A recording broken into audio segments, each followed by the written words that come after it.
First కొమ్మల్ని తీసుకొచ్చి cut చేసి ఆకులన్నీ తీసిన తర్వాత ఇట్లా పెట్టి బాటిల్లో పెట్టినాం అనుకోండి, రూట్స్ వస్తాయి.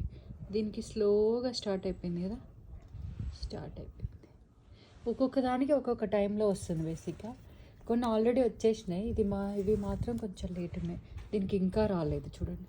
వస్తాయి దీనికి కూడా టైం అన్నమాట. బేసిక్గా మనుషుల్లాగానే అందరు సేమ్ స్పీడ్లో ఉన్నారు కదా, సో అట్లా. ఆల్రెడీ ఒక 4-5 తీసి పెట్టేసినాం. మొత్తం ఒక 8 ఉంటే 5 వాటికి ఆల్రెడీ వచ్చినాయి, మిగిలినవి రావట్లేదు. ఇంకా స్లోగా టైం. వీటికి అసలు ఇంకా స్టార్టే కాలే. ఒకటేమో కొంచెం స్టార్ట్ అయితే, కొన్ని ఆల్రెడీ వచ్చేసినాయి పెట్టిన. సో చూపిస్తా, పెట్టినవి చూపిస్తా. ఈరోజు ఇట్లున్నాయి కదా ఆకులు, చచ్చిపోయినట్టుగా అనిపిస్తలేదు చూడండి. అది చాలా బ్రైట్గా ఉంది. అసలు మునగ చెట్టు చాలా ఫాస్ట్గా పెరుగుతుంది అంటారు కదా, బట్ నాకైతే గోంగూర చెట్టు చాలా ఫాస్ట్గా పెరుగుతుందని. ఇవి రెండు సేమ్ ఏజ్. ఒకటేమో అట్లుంది, ఇది రెండు సేమ్ ఏజ్. ఒకటేమో అంత చిన్న ఉంది, ఇంకోటేమో అంత పెద్ద. ఇంకో వింత ఏంటంటే వీటితో పాటు బంతి చెట్లు కూడా సేమ్ ఏజ్. బంతి చెట్లు చూడండి ఎంత ఉన్నాయి.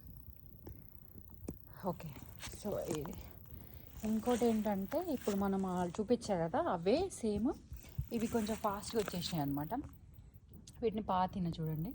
చూద్దాం ఇంకొక 10 days తర్వాత ఎట్లయితే. సో ఇప్పుడైతే ఇట్లున్నాయి గుంజకమ్మ. ఇదొకటి, అదొకటి, ఇదొకటి.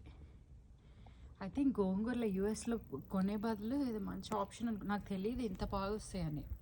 లిటరల్గా ఆకులు పీకిన తర్వాత నీళ్ళల్లో పెట్టాలి ఒక 10-15 రోజులు, మంచిగా వస్తాయి. తర్వాత పెట్టడమే. ఇవి చాలా ఫాస్ట్గా వస్తుంది అసలు. ఆకులు ఇట్లా లేకుండా నేను తీసినప్పుడు చూపిస్తాయి ఇంకొక 10 days తర్వాత ఎట్లున్నాయో. ఇప్పుడైతే ఇట్లున్నాయి అన్నమాట ప్రస్తుతానికి.